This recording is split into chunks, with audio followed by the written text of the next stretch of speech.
નમસ્કાર દર્શક મિત્રો, હું છું રૂપલ વણિજિયા. સંપૂર્ણ ન્યૂઝમાં આપનું સ્વાગત છે. થરાદ તાલુકા સહકારી ખરીદ વેચાણ સંઘના ચેરમેન અને વાઇસ ચેરમેનની ચૂંટણી યોજાઈ હતી, જેમાં સર્વાનુમતે 2 નામ પસંદ કરવામાં આવ્યા હતા.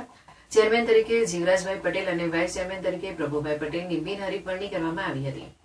દી થરાદ તાલુકા ખરીદ વેચાણ સંઘ લિમિટેડની બુધવારના રોજ ચેરમેન વાઇસ ચેરમેનની ચૂંટણી પ્રાંત અધિકારીના અધ્યક્ષસ્થાને હાથ ધરવામાં આવી હતી, જેમાં ચેરમેન પદે જીવરાજભાઈ પટેલ અને વાઇસ ચેરમેન તરીકે પ્રભુભાઈ પટેલની વરણી કરવામાં આવી હતી.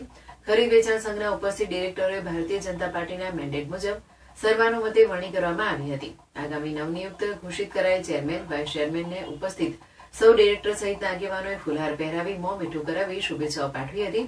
થરાદ ખરીદ વેચાણ સંઘ લિમિટેડના ચેરમેન પદે નિયુક્ત થયેલા જીવરાજભાઈ પટેલે તમામ ડિરેક્ટરો તેમજ ભારતીય જનતા પાર્ટીનો આભાર વ્યક્ત કરતા જણાવ્યું હતું કે આગામી દિવસોમાં ખરીદ વેચાણ સંઘના ખેડૂતોને પૂરતા પ્રમાણમાં બિયારણ, ખાતર સહિત ખેડૂતોના પ્રશ્નો જે પણ હશે તેને સૌ ડિરેક્ટર સાથે રાખીને હલ કરવામાં આવશે.